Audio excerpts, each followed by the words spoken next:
Hello दोस्तों, स्वागत है आप सभी का आपके अपने यूट्यूब चैनल आरजी स्किल्स में। तो आज की इस वीडियो में हम मध्य प्रदेश पटवारी के प्रीवियस ईयर के क्वेश्चन पेपर्स के संबंध में आपसे बात करेंगे कि 2017 में जब लास्ट टाइम पटवारी की भर्ती परीक्षा हुई थी व्यापम के द्वारा, तो कैसा प्रश्न पत्र आया था। तो देखिए, इसमें 2 घंटे का जो प्रश्न पत्र था उसमें टोटल जो क्वेश्चन आए थे, टोटल 100 क्वेश्चन आएंगे। यहाँ आप देख सकते हो कि ड्यूरेशन 120 दिया हुआ है और टोटल मार्क्स इसमें 100 दिए हैं। तो हम इन क्वेश्चंस की आज बात करेंगे। तो दोस्तों, अगर आप हमारे चैनल पर नए हो और अभी तक आपने हमारा चैनल सब्सक्राइब नहीं किया है, तो हमारे चैनल आरजी स्किल्स को सब्सक्राइब करें और हमारी वीडियोस को लाइक करना ना भूलें अगर आपको हमारी वीडियो पसंद आए। अब आइए हम क्वेश्चन पेपर पे आते हैं कि पटवारी 2017 भर्ती परीक्षा में किस प्रकार के प्रश्न पत्र आपसे पूछे गए थे। तो दोस्तों, इसमें पहला क्वेश्चन जो आया था वो था कि विधानसभा में जीएसटी कानून पारित करने वाला भारत का पहला राज्य कौन सा था। तो ऑप्शन में तमिलनाडु, असम, गुजरात और मध्य प्रदेश था। तो इसका राइट आंसर क्या था? असम। असम ने विधानसभा में जीएसटी कानून पारित किया था, यह भारत का पहला राज्य बना था। अब क्वेश्चन नंबर 2 क्या है? काष्ठ विज्ञान और प्रौद्योगिकी संस्थान कहाँ स्थित है? तो यह कहाँ स्थित है? यह बेंगलोर में स्थित है। अब कौन सी संस्था एक लोकप्रिय विज्ञान मासिक साइंस रिपोर्टर का प्रकाशन करती है? तो ये क्वेश्चन नंबर 3 था। तो इसमें लोकप्रिय विज्ञान मासिक साइंस रिपोर्ट पुस्तिका का प्रकाशन कौन करता है? NISCAIR। ये क्या है? निस्केयर ये मासिक पत्रिका का प्रकाशन करती है। अब अगला क्वेश्चन क्या है कि निम्नलिखित में से कौन सी नदी भोपाल के सबसे निकट बहती है? तो भोपाल के सबसे निकट बेतवा नदी बहती है। बेतवा नदी भोपाल के सबसे निकट बहती है। अब अगला क्वेश्चन क्या है? राष्ट्रीय खेल दिवस। तो आप सभी को पता है कि राष्ट्रीय खेल दिवस कब मनाया जाता है? तो 29 दिसंबर को क्या मनाया जाता है? राष्ट्रीय खेल दिवस मनाया जाता है। अब एक राज्य का राज्यपाल क्या होता है? तो एक किसी भी राज्य का राज्यपाल सबसे प्रमुख या संवैधानिक प्रमुख होता है, जो कि राज्य के सबसे बड़े पद पर बैठा होता है। अब जो अगला क्वेश्चन है कि सन 2017 की बात की गई है कि उस समय भारत के नियंत्रक एवं महालेखा परीक्षक कौन थे? CAG। तो उस समय राजीव महर्षि जी थे। अब भारत के पहले ODI क्रिकेट का कप्तान, तो अजीत वाडेकर साहब भारत के पहले वनडे क्रिकेट के कप्तान थे। अब जो इसमें अगला क्वेश्चन जो पूछा गया है कि स्माइलिंग बुद्धा के नाम से किसे जाना जाता है? तो भारत के सबसे पहले सफल परमाणु बम परीक्षण के लिए कोड नाम दिया था क्या? स्माइलिंग बुद्धा। अब अशोक चक्र में कितनी तीलियां होती है? तो ये तो बिना ऑप्शन देके भी आप सभी बता सकते हो कि अशोक तीली जो कि नीले रंग की गोल अशोक चक्र होता है, उसमें 24 तीलियां होती है, भारतीय तिरंगे में होता है। अब इसमें अगला क्वेश्चन जो पूछा गया है कि हमारे देश में आयोजित उस कार्यक्रम का नाम क्या है जिसका लक्ष्य प्राथमिक विद्यालयों में न्यूनतम आवश्यक सुविधाएं उपलब्ध कराना है? तो क्या है? Operation black board. Operation black board इसका नाम है। अब विक्टोरिया मेमोरियल, तो विक्टोरिया मेमोरियल कोलकाता में स्थित है। अब 2011 की जनगणना के अनुसार मध्य प्रदेश के किस जिले की साक्षरता दर सबसे अधिक है? तो मध्य प्रदेश में 2011 की जनगणना के अनुसार जबलपुर। जबलपुर की साक्षरता दर सबसे अधिक है। अब विंध्य श्रेणी की सबसे ऊंची चोटी, तो विंध्याचल की विंध्य की सबसे ऊंची श्रेणी कौन सी है? तो गुडविल। क्या है? माउंट गुडविल या गुडविल पिक जिसको हम कहते हैं। अब कौन सी नदी रीवा के पूर्वा झरने का निर्माण करती है? तो रीवा में पूर्वा झरने का निर्माण तमस नदी करती है। अब सड़क मार्ग, राज्य मार्ग और बंदरगाहों के लिए भारत का कौन सा मंत्री है? तो उस समय 2017 की बात की गई है, सड़क मार्ग, राजमार्ग और बंदरगाह। तो अभी वर्तमान में भी हमारे ट्रांसपोर्ट मिनिस्टर श्री नितिन गडकरी जी है, जो कि नागपुर से आते हैं। अब सोनागिरी किसका तीर्थ स्थल है? ये सोनागिरी, मुक्तागिरी ये सभी जैन तीर्थ स्थल है। अब सिंध और बेतवा नदी के बीच कौन सा शहर स्थित है? तो सिंध और बेतवा नदी, तो सिंध नदी रायसेन में तो बहती नहीं है, ना ही विदिशा में बहती है, ना ही भोपाल में।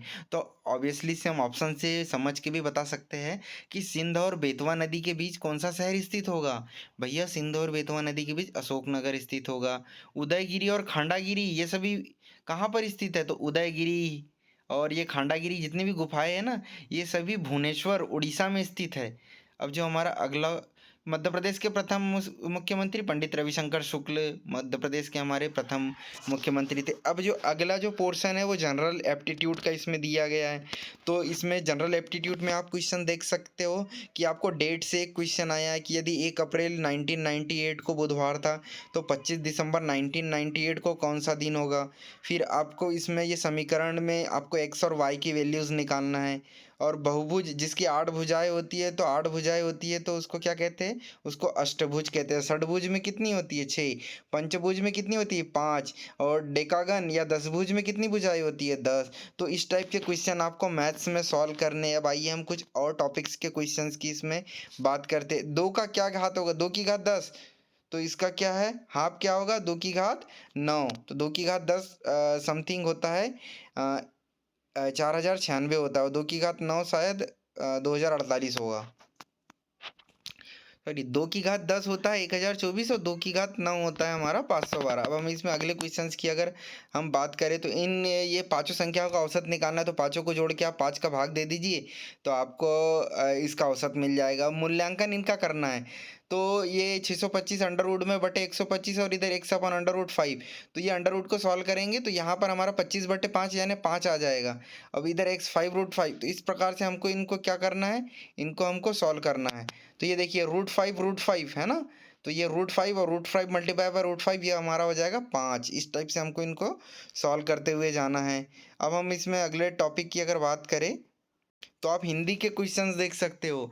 तो स्वर सहित व्यंजन है, तो इसमें आंसर क्या होगा, क। फिर जिन वर्णों का उच्चारण नाक और मुख से होता है तो उन्हें क्या कहते हैं, नाक और मुख दोनों से होता है, उन्हें अनुनासिक कहा जाता है। अब र के पूर्व यदि स्वर सहित व्यंजन हो तो र का प्रयोग कैसे किया जाता है, तो इसमें प्राचीन लिखा हुआ है।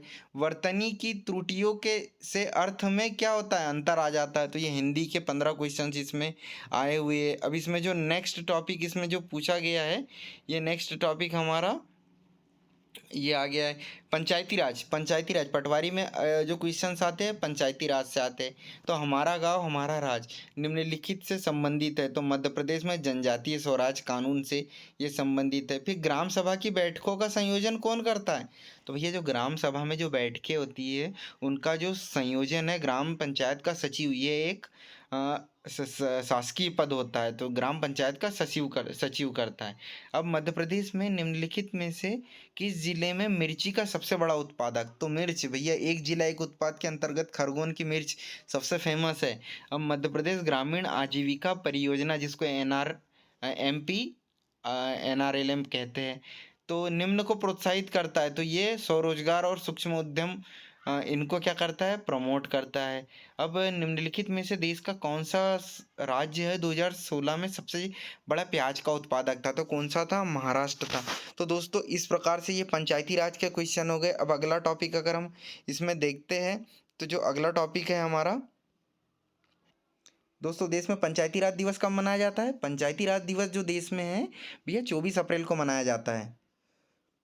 अगला टॉपिक भैया कंप्यूटर से है, तो कंप्यूटर से कितने क्वेश्चन आए थे, कंप्यूटर से नंबर ऑफ क्वेश्चन आए थे 20, पंचायती राज से भी 20। अब कंप्यूटर के क्वेश्चंस की अगर हम बात करें तो भैया फेसबुक क्या है, सभी को पता है, सोशल नेटवर्किंग। अब वेब ब्राउज़र कुकीज़ क्या होती है, एक छोटी फाइल होती है जिसमें यूज़र का ब्राउजिंग डेटा सेव रहता है। वीडियो फाइल, इनका फॉर्मेट JPG हमारा पिक्चर का होता है, PNG पिक्चर का होता है, PDF हमारी फाइल, तो वीडियो फाइल AVI फाइल में आती है। अब भैया किसी में एक में पूछा है कि MS एक्सेल में वर्कशीट में सभी रो और कॉलम को सेलेक्ट, तो Ctrl+A यानी सेलेक्ट ऑल हो जाता है हमारा। अब इसमें अगर हम आगे अगर हम बात करें तो अगला क्वेश्चन पूछा है कि आउटलुक में नीचे दी गई इमेज में किस प्रकार के मेल आते हैं, तो सभी यानी मेल्स आपके द्वारा जो भेजे गए मेल है वो इसमें आते हैं। अब निम्नलिखित में से क्या सेंट्रल प्रोसेसिंग यूनिट का भाग है, तो ALU और logic unit, arithmetic logic unit, ये CPU का भाग होता है सेंट्रल प्रोसेसिंग यूनिट का। ठीक है। अब MS वर्ड 2007 में कैरेक्टर्स को कॉपी करने के लिए किस आइकन का प्रयोग करेंगे, तो भैया फॉर्मेट पेंटर का प्रयोग करके सेम उनको कॉपी किया जा सकता है। ठीक है। अब रीडू के लिए आइकॉन क्या होता है, तो रीडू के लिए ये पीछे दिया हुआ है, ये ऑप्शन नंबर फर्स्ट, ये रीडू आइकॉन है हमारा। तो दोस्तों इस प्रकार से इसमें जो क्वेश्चन आए हैं कंप्यूटर के क्वेश्चन भी पूछे गए हैं। तो दोस्तों अगर आपको हमारी वीडियो पसंद आई तो हमारी वीडियो को लाइक और चैनल को सब्सक्राइब करना ना भूलें। Thank you.